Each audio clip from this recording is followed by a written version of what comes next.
Le chiffre du jour, 10 milliards d'euros. Le chiffre d'affaires des hypermarchés en France a chuté de 10 milliards d'euros au cours de la dernière décennie. On va voir pourquoi avec Jean-Marc Liduena. Bonjour. Bonjour. Merci Stéphane. d'être avec nous, directeur général de Circle Strategy, cabinet de conseil en stratégie. Le secteur donc a perdu 10 milliards d'euros en 10 ans. Selon vous, est-ce que le modèle des hypermarchés, qui représente pas loin de 40% du marché en France, est réellement en fin de cycle ? C'est dans un état critique, avant d'être en fin de cycle.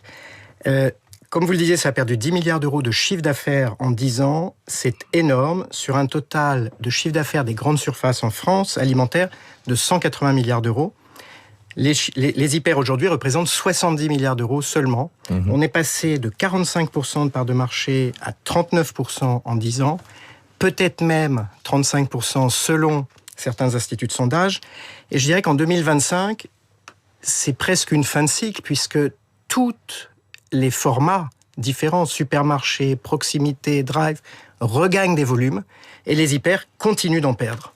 Alors justement, pour expliquer ce recul des hypermarchés, on évoque souvent plusieurs facteurs, les comportements d'achat qui changent, la concurrence numérique, les nouveaux formats, le cadre réglementaire. Est-ce qu'il y a, selon vous, des facteurs qui pèsent beaucoup plus que d'autres ? Il y a deux sortes de facteurs, Stéphane. Il y a les facteurs externes et les facteurs internes de la grande distribution. D'abord, les causes externes. La proximité.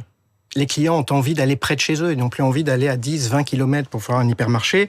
10% de part de marché de la proximité. Le drive, 10% des ventes aussi. Les gens ont envie de confort, d'utilisation, de livraison dans le coffre ou à domicile. La multiplication aussi des nouveaux canaux d'achat. Vous avez pour l'électroménager, l'habillement, la librairie, tout le non alimentaire, Amazon, les Chine, Temu, la Fnac, Jiffy, les bazars. Et puis, une accumulation de contraintes réglementaires, je dirais. Je prends la loi Egalim, celle qui encadre les prix pour la grande distribution, qui limite les promotions à 33% maximum. Les promotions, c'est le poumon de la grande distribution. On l'a vu dans l'étude Circle Strategy, il y a aussi des causes internes de décroissance des hypermarchés qui sont provoquées par les enseignes elles-mêmes. C'est un peu comme si elles s'infligeaient du mal à leurs propres hypermarchés. On a un parc vieillissant, 2300 hyper en France, parfois des vieux carrelages, pas très propres, une offre jugée médiocre, des vieux néons, c'est terrible. Un parcours client assez désagréable, vous faites 2 km à pied quand vous faites vos courses, vous faites 10 à 20 km de voiture pour aller faire vos courses, donc on n'a plus très envie de faire ça, le format a été négligé. Vous parliez de la loi qui encadre les promotions. Comment est-ce que les hypermarchés, justement, vont pouvoir se positionner en termes de prix face aux enseignes de hard discount ? Je pense notamment à Lidl et à Action, mais aussi à Temu pour le commerce en ligne. Alors les prix, ça ne marche plus du tout côté des hyper. Le leader, qui est Leclerc, s'en sort bien. Il a plus de 20% de part de marché, c'est le moins cher. Il a un indice de prix par rapport au prix moyen à 100 de 91. Les plus chers, alors on les cite, c'est Auchan, Casino, ils sont à 107. Si on prend un indice de prix sur des catégories comparables dans le hard discount, on est à 90 d'indice de prix. Et si je vais chez Action, que vous mentionniez aussi, sur des assortiments identiques, on est à un indice de prix de 70, c'est 30% moins cher. Et donc, un client qui ferait 150 € de courses par semaine dans des hyper, s'il va chez les moins chers, il peut économiser jusqu'à 1250 € par an.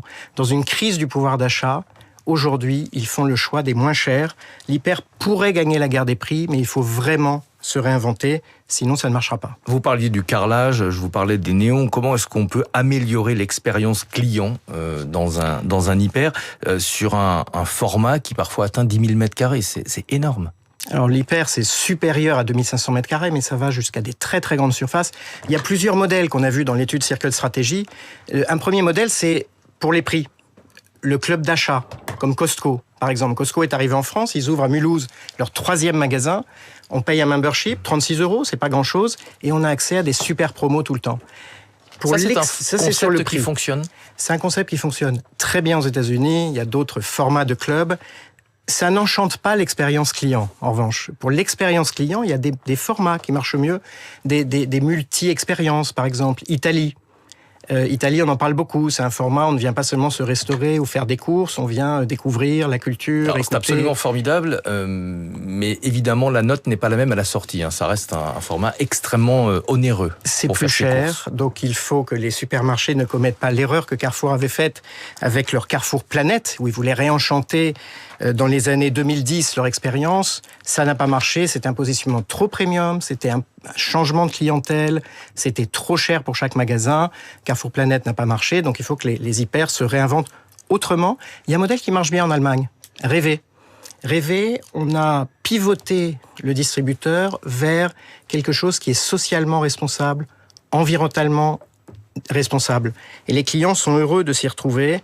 Ils créent de l'énergie positive, ils vendent des produits bio, des produits locaux, ils sont sur des circuits ultra courts, il y a de la pisciculture dans le magasin pour les poissonneries, on a des services durables. Donc il y a beaucoup de modèles dans le monde dont on peut s'inspirer. Est-ce que ça attire réellement le client ou est-ce que c'est surtout de l'affichage je ne vais pas dire greenwashing pour ne vexer personne, mais est-ce que c'est pas surtout de l'affichage? Le client, lui, ce qu'il veut, c'est faire ses courses, meilleure qualité possible, au meilleur prix. En vrai, aujourd'hui, les nouvelles tendances de consommateurs indiquent une appétence pour la responsabilité sociale et environnementale. Ce qui drive aujourd'hui en France, c'est le prix. Et les vainqueurs seront ceux qui savent pivoter l'expérience client et afficher les prix les moins chers. Merci beaucoup Jean-Marc Liduena d'être venu ce matin, directeur général de Circle Strategy. 6h57.